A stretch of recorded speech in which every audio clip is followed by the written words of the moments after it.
Engineering అయిపోయిన తర్వాత ఒక స్టూడెంట్ చేస్తున్న తప్పేంటి? నిజంగా ఇంజినీరింగ్ అయిపోయిన తర్వాత బయటకు వచ్చే ఏదో ఒక కోర్స్ అనేది మనం కంపల్సరీ నేర్చుకోవాలా? ఇప్పుడున్న ప్రజెంట్ జనరేషన్లో ఏఐ వల్ల ఏ జాబ్స్ పోతున్నాయి, ఇప్పుడున్న ప్రజెంట్ సిచ్యువేషన్స్లో ఏ టెక్నాలజీ తీసుకుంటే ఇప్పుడు మన జాబ్కి అనేది స్కిల్స్ అనేది అప్డేట్ చేసి మనకు మంచి ప్యాకేజ్ వచ్చే అవకాశాలు ఉన్నాయి. సో ఇలా ఎన్నో టాపిక్స్ అనేది ఈ వీడియోలో మేము కవర్ చేయడం జరిగింది. ప్రవోక్ ఐటీ సొల్యూషన్స్ రవికుమార్ గారితో ఒక చిన్న పాడ్కాస్ట్ చేయడం జరిగింది. ఈ వీడియో ఎండ్ వరకు చూసుకున్నట్లయితే సో మీరు ఇంజనీరింగ్ తర్వాత బయటకు వచ్చి ఏ కోర్స్ తీసుకోవాలి, ప్రజెంట్ ఏ మార్కెట్లో ఏ కోర్స్ బూమింగ్ ఉంది, సో ఇంకోటి అంటే ప్రాక్సీ రిలేటెడ్ కానీ బ్యాక్డోర్ రిలేటెడ్ కానీ ఇలా ఎన్నో టాపిక్స్ మేము కవర్ చేస్తాం. ఈ వీడియో ఎండ్ వరకు చూడండి. మా ఛానల్ని ఫాలో అండ్ సబ్స్క్రైబ్ చేయండి.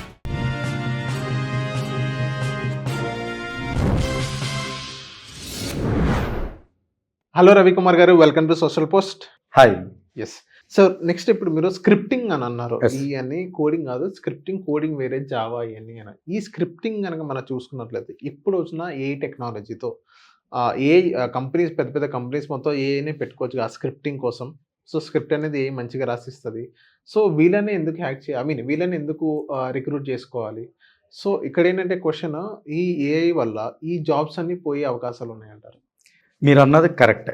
మీ స్క్రిప్టింగ్ అనేది లేకపోతే ఇంకోటి అనేది ఏఐ చేస్తుంది అని చెప్పారు. అంతెందుకు మన యాంథ్రోపిక్ ఏఐ అని ఒక కంపెనీ వచ్చింది కదా రీసెంట్గా, అది మన ఓపెన్ ఏఐతో ఇంతకు ముందు టైఅప్, ఇప్పుడు మారిపోయి వాళ్ళు సొంతగా క్లాడ్ ఏఐ అని చెప్పేసి క్రియేట్ చేశారు. క్లాడ్ ఏఐ అదేం చెప్తున్నాడు, ఆ సిఇఓ ఏం చెప్తున్నాడు, అసలు నెక్స్ట్ 8 monthsలో అసలు సాఫ్ట్వేర్ జాబులన్నీ చాలా వరకు పోయే పరిస్థితి ఉంది అని చెప్పాడు. ఓకేనా? అండ్ దానితో పాటు ఇది బిజినెస్ అనలిటిక్స్ కూడా చేస్తుందని చెప్పాడు. దానితో పాటు ఇంకొక మాట కూడా చెప్పాడు, ఏంటంటే నో కోడింగ్ వల్ల అవసరమే లేదు అని చెప్పాడు. నేను కూడా అదేగా చెప్తుంది, కమింగ్ ఫ్యూచర్లో అసలు కోడర్స్ అవసరం లేదు. సో ఇప్పుడు అయితే మీరు అన్నారు స్క్రిప్ట్ అదే రాసుద్ది కదా అని. స్క్రిప్ట్ అది రాసినప్పుడు ఆ స్క్రిప్ట్ అది రాసింది కరెక్టా కాదని మనకు తెలియాలి కదా. అవును, అదన్నా మనకి ఆ తెలివన్నా మనకు రావాలి కదా. అంటే మనకి అది ఆల్రెడీ వచ్చి ఉంటే అది కరెక్టా కాదని మనకు తెలుసుద్ది. అంటే ఆ నాలెడ్జ్ ఖచ్చితంగా మనకు ఉండాల్సిందే. సో అలాంటి వాళ్ళని 4-5 పెట్టుకుంటే సరిపోతుంది. 100%. ఈ 100 మంది కంటే 4 పెట్టుకున్నా కానీ వాళ్ళకి చాలా ప్రొడక్షన్ తగ్గుతుంది. 100% ఖచ్చితంగా మీరు అన్నది కరెక్టే. 4 100 members దగ్గర 10 మందిని పెట్టుకుంటే సరిపోతుంది. కరెక్టే, వెరీ గుడ్. కానీ ఆ 10 మంది 100 మంది చేసే పనిని వేరే ఏఐతో చేసినప్పుడు ఇక్కడ 100 మంది అకౌంటబిలిటీ చూపించారు, ఏఐ అకౌంటబిలిటీ చూపించదు. మీరు అన్నారు కదా ఏఐ వస్తే అన్నీ అయిపోతాయా అని.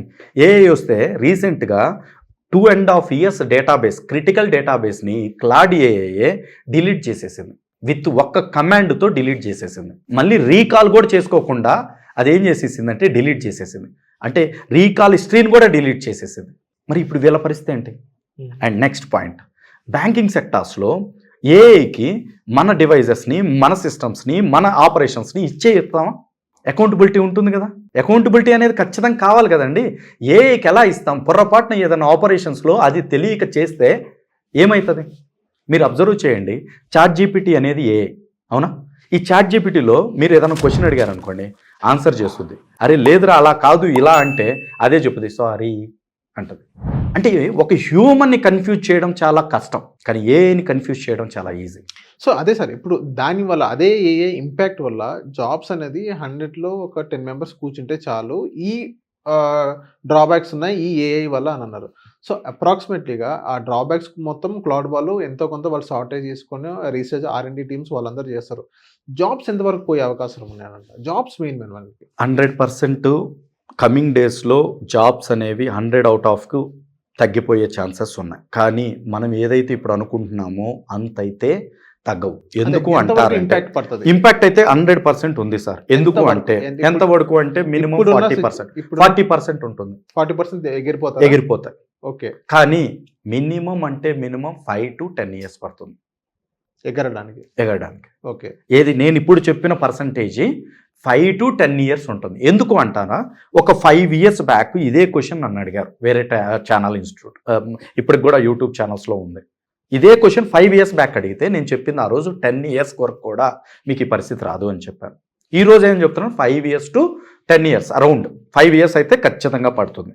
ఎందుకు అంటే బ్యాంకింగ్ సిస్టమ్స్ ఉన్నాయి, ఆల్రెడీ ఎస్టాబ్లిష్ అయి ఉన్నాయి, ఆల్రెడీ వాళ్ళ ఆపరేషన్స్ అన్నీ నడుస్తున్నాయి. ఇమ్మీడియట్గా ఏఐకి అది అందించలేరు. ఇవన్నీ ప్రాసెస్ల్లో ఇన్వెస్ట్మెంట్స్ ఉంటాయి, ప్రాసెస్లు ఉంటాయి. ఆ ప్రాసెస్లన్నింటిని మళ్ళీ మనం వాళ్ళకి ఇస్తే మొత్తం హెడేక్ ప్రాసెస్ అవుతుంది. ఓకే, ఒకటి ఏది వచ్చినా సరే అడాప్ట్ చేసుకోవడానికి కొన్ని ఇయర్స్ పడుతుంది సార్. ఫర్ ఎగ్జాంపుల్ మీకు ఒక మాట చెప్తాను. మనం చిన్నప్పుడు మా నాన్న వాళ్ళు పొలాలు చేసేటప్పుడు, ఫార్మింగ్ చేసేటప్పుడు ఎద్దులతోనూ బెర్రలతోనూ చేశారు, అవునా? అవును. మరి ఆ తర్వాత ట్రాక్టర్స్ వచ్చాయి, అలా అని చెప్పేసి పొలం చేయకుండా మానేశారా? చేస్తున్నారు. పద్ధతులే మారతాయండి. ఐటీ ఇండస్ట్రీలో IT persons, employees, man power ఖచ్చితంగా కావాలి. కాకపోతే ఏంటంటే కొన్ని చోట్ల కంటెంట్ క్రియేషన్ ఉంది. ఇప్పుడు ఫర్ ఎగ్జాంపుల్ మనం ఇక్కడ ఇంటర్వ్యూ చేస్తున్నాం.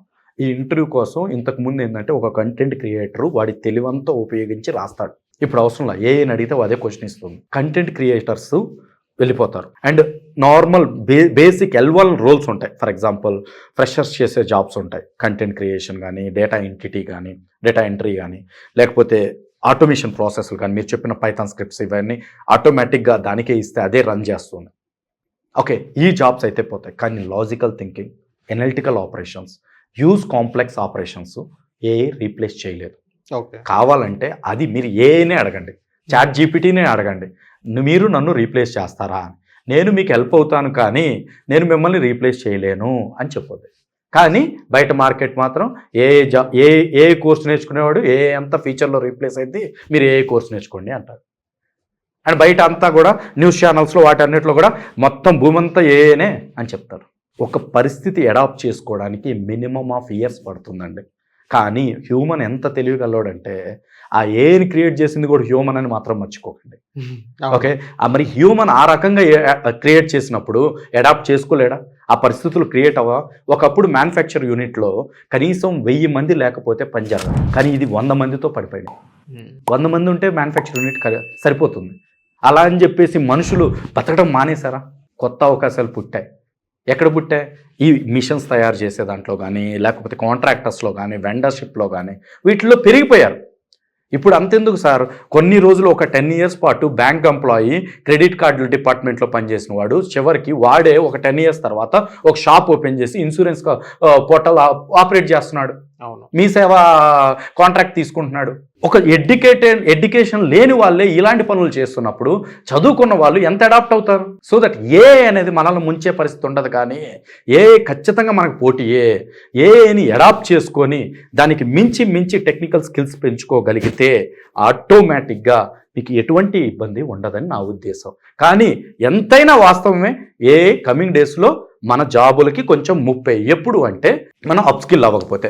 ఫర్ ఎగ్జాంపుల్ లాస్ట్ అండ్ ఫైనల్గా ఒక TCS రీసెంట్గా మనకి 6 months బ్యాక్ TCS ఎంతమందిని తీసేసింది, లే ఆఫ్ చేసింది అని అడిగారు. 13,000 పీపుల్ని లే ఆఫ్ చేసింది. అమెజాన్ కూడా తీసేసి. ఎందుకు తీసేస్తుంది? TCSలో ఒక మాట ఉంటుంది తెలుసండి మీకు, ఇది గవర్నమెంట్ జాబు, హ్యాపీగా ఉండొచ్చు. అరే, ఇది గవర్నమెంట్ జాబ్ అంటే గవర్నమెంట్ జాబ్ని చీప్ చేస్తున్నారా, లేకపోతే మీరు మిమ్మల్ని చీప్ చేసుకుంటున్నారా? అంటే గవర్నమెంట్ జాబ్ అంటే ఎదుగు బొదుగు లేకుండా అంతే ఉండాలా? అంటే TCSలో మీరు ఎదుగు బొదుగు లేకుండా ఉంటే వాడు జీతాలు వేస్తాడా? ఒక్క స్కిల్ అప్డేట్ అవ్వకుండా నీట్గా బెంచీల మీద కూర్చొని హాయిగా ఆఫీసులకు వెళ్లకుండా రెస్టారెంట్లు అవి ఇవి నడుపుకుంటూ బయట ఎంపటి 13,000 జాబులు పోయాయి. తిప్పి చూస్తే కరెక్ట్గా ఒక ఎగ్జామ్ పెడితే వాళ్ళకి 30 మార్కులు రాలేదు. వాళ్ళని ఊరికేం తీయలేదు, ఫస్ట్ ఒక స్కిల్ నేర్చుకోమని చెప్పి అడిగారు. ఎవరైతే అప్డేట్ అవ్వలేదో అందులో హైయెస్ట్ శాలరీస్ వాళ్ళని తీసేశారు. ఇది ఎంతమందికి తెలుసు రియాలిటీలో? మనం బయట మాత్రం ఎంతమందిని తీసేసాం. నీకే రియల్ స్కిల్ ఉంటే ఎందుకు తీసేస్తారండి నిన్ను? ఏ రీప్లేస్ చేసేది కరెక్టే కాదనట్లా, ఏని ఆపరేట్ చేసే పరిస్థితి నువ్వు ఉంటే నిన్నెందుకు రీప్లేస్ అవుతుంది? అది నా పాయింట్. ఒకప్పుడైతే మీరు ఎలా ఉన్నా నడిచొద్దు, కానీ ఈరోజు మాత్రం ఎవరో నేను చెప్పాను ఇంకోటి చెప్పాడో అని మాత్రం నమ్మకండి. స్కిల్డ్ ఉంటేనే, మల్టిపుల్ స్కిల్స్ ఉంటేనే, నీకు కంటెంట్ ఉంటేనే నువ్వు మార్కెట్లో ఉంటావు. ఎస్.